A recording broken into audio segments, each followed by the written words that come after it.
Baik, sebelum kita mendengar amanah dari Imam Besar, maka kita akan mendengar tausiah dari tamu istimewa kita, Ustaz Abdul Somad. Kepada beliau kami persilakan. Sallu ala Nabi.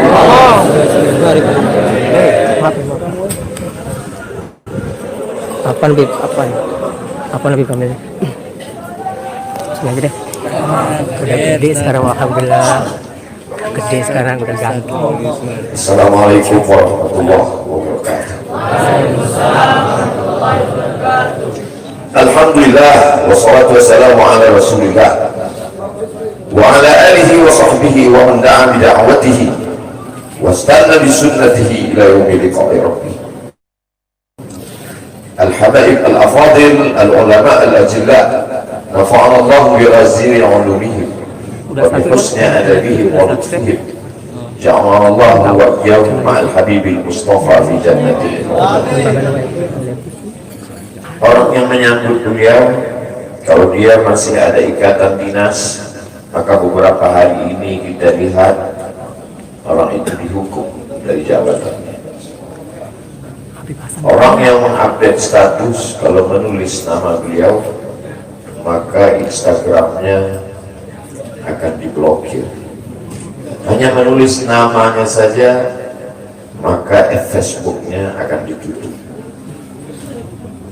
Orang menjadi takut untuk menjenguk beliau, kecuali orang-orang yang takutnya sudah dihabiskan hanya untuk Allah. Apa dosanya? Apa salahnya? Berapa triliun negeri ini pernah dirugikannya? Nikel, uranium yang pernah dijualnya ke luar negeri. Berapa BUMN perusahaan yang pernah dijualnya aset-aset negara? Ada yang pernah dia jual? Dia hanya mengajak anak muda yang selama ini pecandu narkoba menjadi bertobat kepada Allah. Dia hanya membangkitkan semangat anak muda yang selama ini berzina menjadi orang-orang yang takut kepada Allah. Dia hanya mengajak mereka yang memakai baju hitam, pakaian hitam, berubah menjadi pakaian putih. Mereka berusaha untuk memutihkan catatan amal baik mereka di hadapan Allah. Dia hanya menyadarkan umatnya supaya sadar bahwa politik itu penting. Angkatlah pemimpin yang adil dan amanah. Dia hanya sedang mengajak umatnya supaya jangan memilih pemimpin kafir. Salahkah perbuatannya? Tidak. Dia tinggal di negara demokrasi. Dalam dunia demokrasi, siapapun berhak untuk mengajak menyuarakan kebenaran. Dia tidak melawan sultan, dia tidak melawan ulil amri, dia tidak melawan siapapun. Dia hanya melawan ketidakadilan. Hari ini saya berangkat setelah sholat subuh menuju airport, naik pesawat. Setelah naik pesawat, naik mobil. Setelah naik mobil, jalan macet, saya mesti turun naik sepeda motor. Setelah naik sepeda motor pun juga tidak bergerak, jalan kaki. Akhirnya sampai kemana? Dalam hati saya berkata, celaka betul orang yang mengatakan kemarin katanya tidak ada yang menyambutnya. Sudah 3 hari, saya pikir 3 hari tidak ada orang lagi, saya akan datang bisa duduk berdua dengan beliau. Saya tidak datang mau ceramah, saya tidak datang mau tausiah, saya tidak mau datang mau tabligh akbar.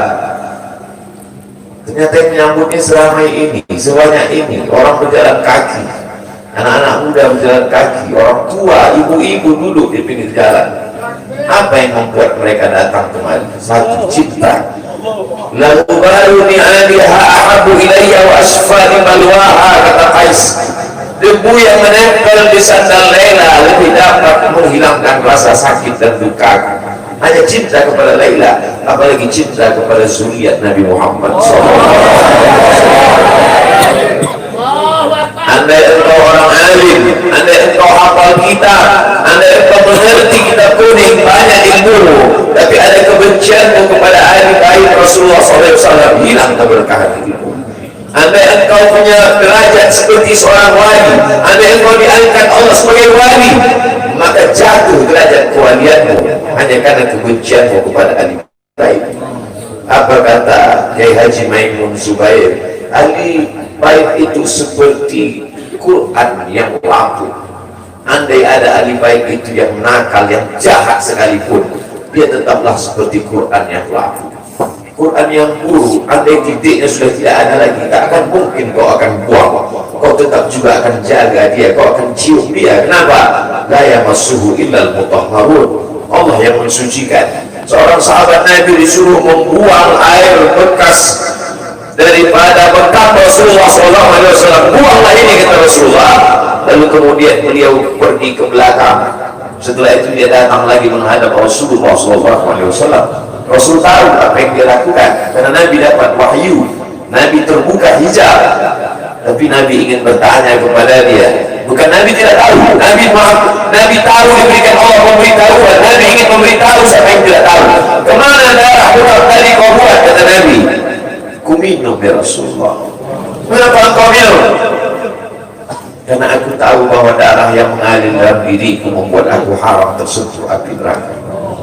Mengalir darah itu dari dia kepada Sayyidatuna Fatimah, dari Fatimah kepada Sayyidina Al-Hasan, dari Sayyidina Al-Hasan ada juga kepada Sayyidina Al-Husain, dari Sayyidina Al-Husain kepada Sayyidina Ali Zainal Abidin, dari Zainal Abidin kepada Sayyidina Muhammad Al-Baqir, dari Sayyidina Muhammad Al-Baqir mengalir darah itu kepada Sayyidina Ja'far Sadiq, dari Ja'far Sadiq mengalir kepada Sayyidina Ali Al-Uraidi, dari Ali Al-Uraidi mengalir darah itu kepada Sayyidina Muhammad An-Naqib, dari Muhammad An-Naqib mengalir darah itu kepada Sayyidina Isa sampai kepada Sayyidina Ahmad bin Isa Al-Muhajir. Lalu kemudian darah itu mengalir kepada Imam As-Sakar, Al-Idrus, Al-Haddad, Al-Abbas, dan salah satunya adalah bin Syihab, dan salah satu dari zuriat bin Syihab itu adalah Sayyidi Al-Imam Al-Akbar Al-Habib Muhammad Rizik. Kalau mau hidup tenang, dia sudah tenang dengan anak menantunya, dengan cucunya, dengan ilmunya. Beliau meraih gelar LC dari Universitas Imam Muhammad Ibn Saud. Dia cukup dengan majlis-majlis maulidnya, cukup. Mengapa dia bersusah payah? Mengapa dia mesti kena fitnah? Dia hanya mengikut darah Sayyidina Al-Husain. Kalau mengikut Sayyidina Al-Hasan, lembut. Mengikut Sayyidina Al-Hasan, lembut sentuhannya. Maka para ahli bait ini mengikut dua aliran, Sayyidina Al-Hasan dan Sayyidina Al-Husain. Kedua-duanya saya cintai. Habaib yang mengikut Sayyidina Al-Hasan, saya datang, saya cium tangan mereka, saya bersilaturahim, lembut gaya mereka. Tapi mereka semua mengajak untuk mencintai Sayyidina wa Maulana Muhammad SAW.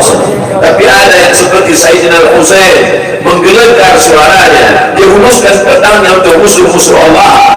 Keduanya adalah sama-sama diridhai Allah. Innal Hasan wal Husain sayyida syababi ahli jannah. Yang mencintai Sayyidina Al-Hasan, mencintai Sayyidina Al-Husain, yang mencintai zuriat mereka, keturunan mereka, maka dengan cinta itu bekal kita menghadap Rasulullah SAW. Andai aku dihadapkan nanti menghadap Allah, tahajud juga sebanyak Imam Ahmad bin Hanbal, 300 raka'ah fil yawmi wal layla, 300 rakaat sehari semalam. Andai aku dihadapkan kepada Rasulullah SAW, maka jihadku tidak sebanyak Sayyidina Khalid bin Walid. Setiap jengkal kulitnya, setiap tetes darahnya tak lepas daripada tebasan tombak, anak panah dan pedang. Andai aku dihadapkan kepada Sayyidina Maulana Muhammad SAW, amalku tak sebanyak Abdurrahman ibn Auf. Lalu apa bekalmu, hai Abdul Somad? Adakah ceramah-ceramahmu itu bisa kau jadikan bekal menghadap Allah? Tidak. Sebagiannya sudah diambil oleh tatapan mataku melihat berapa subscriber, follower, dan viewer. Abdul Somad mungkin habis amalnya sudah ria. Satu-satunya yang akan dijadikan bekal menghadap Rasulullah hanyalah aku pernah mencintai keturunan Rasulullah. Aku pernah mencintai zuriat.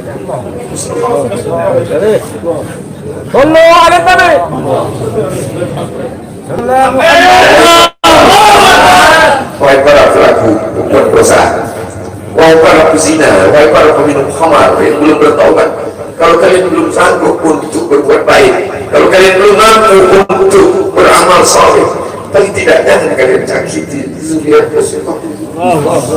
Jangan kalian keluarkan kata-kata, jangan keluarkan kata-kata fitnah. Bagaimana kalian akan menghadap Rasulullah? Bagaimana kalian akan menghadap Rasulullah? Pada saat itu seluruh umat berkumpul menghadap Nabi Adam alaihissalam.